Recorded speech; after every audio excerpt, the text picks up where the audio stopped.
Have you ever heard of someone so brave that they helped change history just by standing up for what is right? Let's meet a girl named Daisy.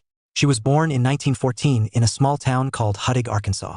From the time she was little, Daisy knew that life was different for black people. She saw unfair rules called segregation. That meant black children could not go to the same schools as white children. They could not eat in the same restaurants or even drink from the same water fountains. When Daisy was just a little girl, something very sad happened. Her mother died, and her father left. A kind couple raised Daisy as their own. They taught her to believe in herself and to speak up when something was not fair. Those lessons would help Daisy become a powerful leader later in life. As Daisy grew older, she wanted to do something important. She wanted to stop racism and help make things better for black people. She married a man named Lucius Bates, and together they started a newspaper called the Arkansas State Press. This paper told the truth about what was happening to black people. It wrote stories about unfair arrests, unequal schools, and brave people who were trying to change things. Daisy did not just write about civil rights. She lived them. She became one of the most important civil rights leaders in Arkansas. She worked with the NAACP. That stands for the National Association for the Advancement of Colored People. Daisy helped organize marches and gave speeches to help people see why change was needed. One of Daisy's biggest fights was about school. Back then, black children and white children had to go to separate schools. The black schools often had old books, broken desks, and fewer teachers. It was not fair. In 1954, the United States Supreme Court said that schools should not be segregated.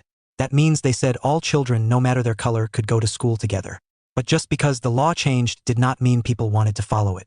Daisy decided to help make the law real. She became the advisor to a group of brave black students in Little Rock, Arkansas.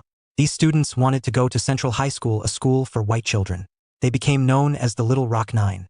The Little Rock Nine were just teenagers, but they were heroes. With Daisy's help, they got ready to enter Central High School in 1957. But when they tried to go, angry crowds screamed at them. The governor of Arkansas even sent soldiers to block their way. Daisy did not give up. She talked to government leaders. She helped the students stay strong. Finally, President Dwight D. Eisenhower sent federal troops to protect them.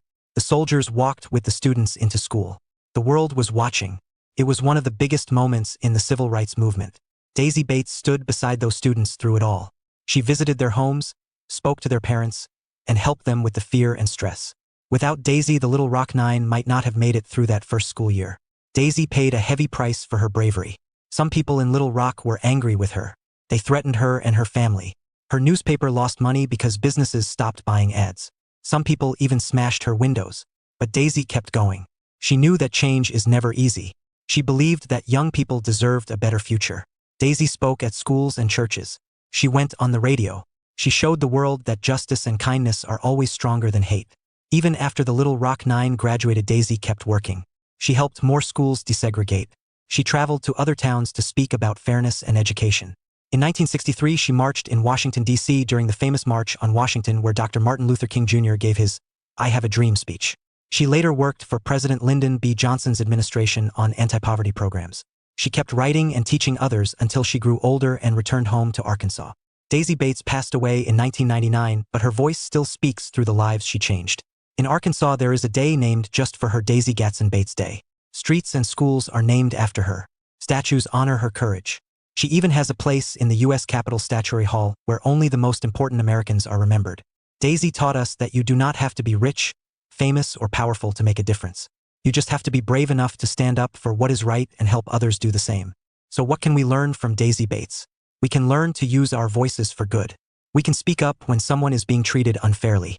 We can read, write, and learn everything we can about history so we understand how to make the future better.